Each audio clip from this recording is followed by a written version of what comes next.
Hey, how you doing, my budget tech fans? Today I got something really cool for you.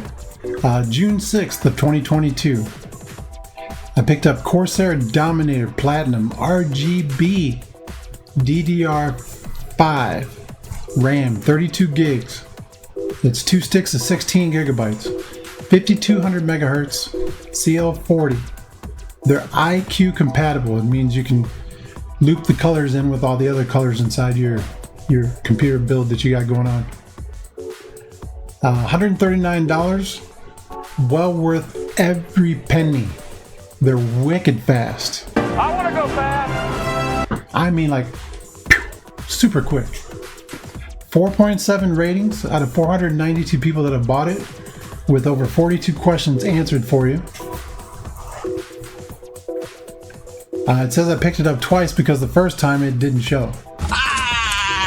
I'm in a glass case of emotion. It is desktop RAM. It has tighter, faster frequencies. You're going to notice a huge difference. You're going to get everything quicker, faster. The render times are going to be much better on things whenever you're doing editing or whatever. I think you're really going to like it.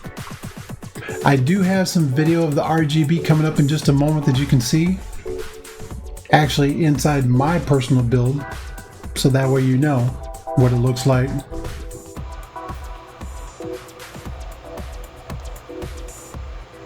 I would highly recommend it to anybody. I will leave the link in the video description below. Once again, I do not get paid for this. Sometimes I have sponsors, sometimes I do not. This was my own personal purchase that I used for myself and my build. But like I said, I think it's worth every penny, and I think it's something you'll enjoy. You want to come? Yeah. Hi, thanks so much for watching the video. Hopefully it saved you a buck or two. Hey, for more great budget tech videos, make sure to subscribe to the channel if you're new, and click those boxes above if you want to see more good deals like this. I'll see you guys in the next video.